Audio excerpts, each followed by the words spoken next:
I would start today's video with the story of my life. About 15 years back, when I was working in a healthcare organization, during those times, workload was high, stress levels were high, there was no time to cook meals at home, so we would largely depend on meals from the hospital canteen or from anywhere outside any store. We would prefer fast food outlets at that time because number one, we didn't know much about nutrition, food, etc.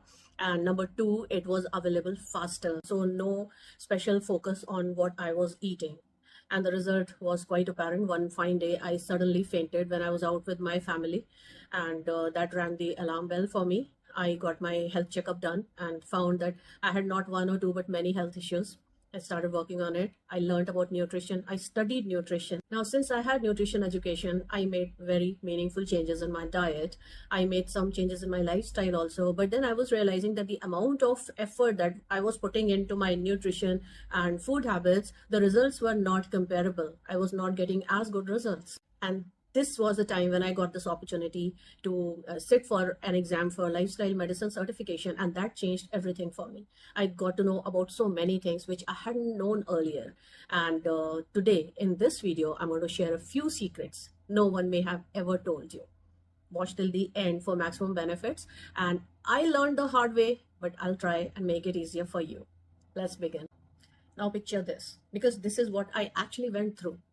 You are following all the rules of healthy eating, balanced macronutrients, plenty of vegetables and fruits, cutting out junk from your life, but you still feel like your body is fighting against you and you are not getting any results in terms of weight loss or improvement in your blood markers, etc. What do? You feel that the things are not in alignment and you've got to do something more than just watching what you are eating. I'm going to tell you what is happening wrong here. Your meals are not in alignment with your body. What happens is that your body has an internal clock that dictates when it is most efficient at burning fat and digesting whatever you are eating. And it has a specific time at which it repairs itself the best. This is called circadian clock. This works in alignment with the circadian cycle of the nature, that is the cycle of sunrise and sunset.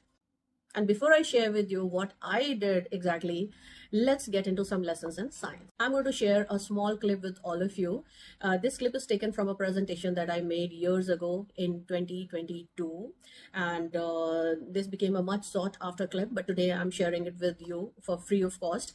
And this will help you understand the whole process of circadian rhythm of the body. Circadian cycle of nature is the main player here, and the sleep cycle of humans is in accordance with the circadian cycle of nature. So when the darkness falls at the time of sunset, the sleep process initiates. The processes linked with sleep, associated with sleep, are started in the body. And when the sunrise happens, then another set of processes that is linked to daytime activities initiated in the body.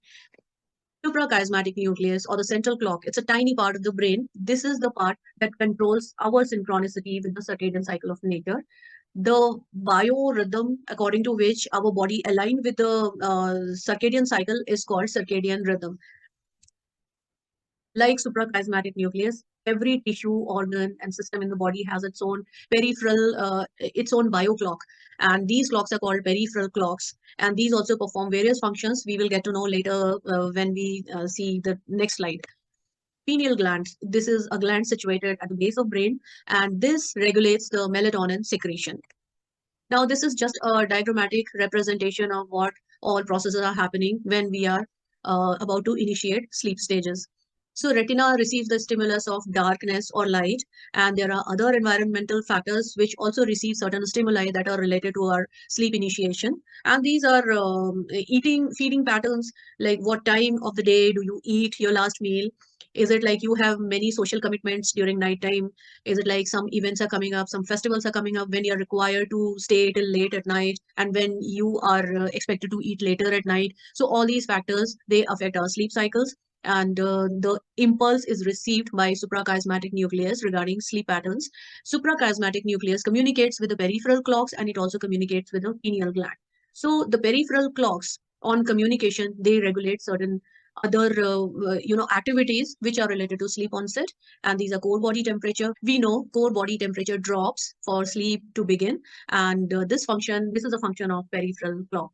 hormonal rhythm. There are several hormones and neurotransmitter secretions which are associated with sleep, and there is a very delicate balance that exists between levels of these hormones. So this is all also regulated by peripheral clocks and feeding pattern. Are we late night eaters, or do we eat at the appropriate time, a few hours before sleep time? So all those features are also controlled by peripheral clocks. There is a scientific link between meal timing and the body's internal clocks, and studying this link is the very basis of chrono-nutrition, the science of timing your meals. It is a health promoting practice, and we must incorporate it into our routine if we want to gain maximum benefits from all our lifestyle changes. You should aim to have your first meal by 7 or 8 o'clock in the morning and finish your last meal by 4 or 5 o'clock maximum in the evening. Why should you do this? Because your insulin sensitivity is primed up during this time. After 4 p.m., your insulin sensitivity starts declining and your enzymatic secretions also start slowing down. At the time of sunset, your bodies and all the bodily processes, the metabolism starts slowing down and your body begins to prepare for rest. And this is the reason your hormones also take a shift to help you rest and relax. This is not the right time to eat your heavy meals, because this is not the time for your body to digest and get optimum nutrition from your meals. And this happens because the blood flow to your digestive system also slows down by now. Your body says this is the time to rest. It means eat only after sunrise and finish your last meal before sunset. Now, is it sounding challenging to you also? What if we felt hungry at night time? Like, I found it very challenging in the beginning. And what if you feel hungry again? What will you do? How can you go without eating anything for such long hours? Initially, when I changed my meal times to align with the circadian cycle, I did take some nuts and seeds in the evening time, but believe me, as time passed, I never felt the need later. This is because this is what suits your body the most. Your body is smart. It responds wonderfully well to your circadian biorhythm. Even today, if you go to rural India, you find people, they are already beginning to go to sleep by as early as 9 o'clock. In city, for city people, sleeping at 9 p.m. at night time is kind of unimaginable. A lot of things are happening at 9 p.m., but not so in rural area. There, people sleep by 9 o'clock, and they are, I can say, more aligned with the circadian cycle of nature. And perhaps this is the reason they are healthier than city population. It used to be unusual for us also in the beginning, but now we begin to prepare to go to sleep by 9 o'clock, and definitely we are asleep by 9:30 or latest 10 o'clock. Problem is, if you deviate and continue eating till late night or at erratic timings, you will not only find it difficult to lose weight, in fact, you will end up with more weight gain. Not only this, you also increase your risk of diseases, and you also observe a decline in your sleep quality. So all this is happening because your body is now not in sync with the circadian biorhythm. Now, what if you are one of those people who have late working hours or who go for the night shift? Still, eat your meals, at least keep a gap of 3 hours between your meal, your last bite, and your sleep time. And it will be very nice for you if you could go for a 10-15 minutes easy stroll post dinner. Is circadian biorhythm just a hypothesis, or are there actual benefits? Have actual benefits been seen in studies, in real people, in real time? So science says there are definite benefits to aligning your meal times with circadian cycle. There are legit studies to prove this. Let's take a look.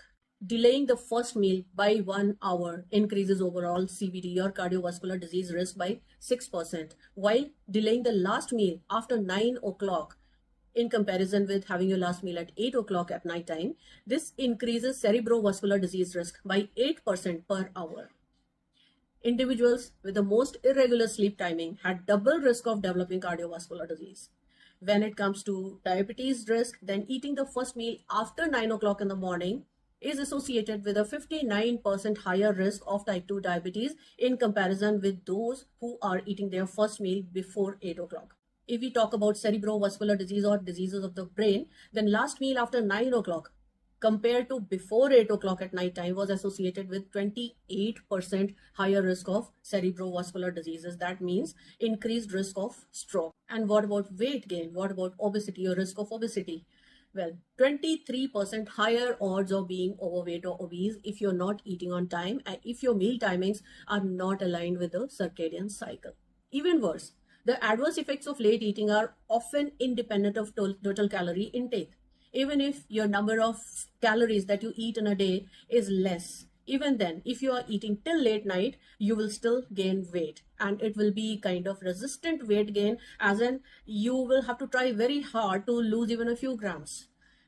If you are in a habit of eating after 9 o'clock at night time, then there is a chance that you will indulge in eating lots of ultra processed foods that are rich, very high in fats and sugar content, and that is an added risk for obesity. So what's the way out?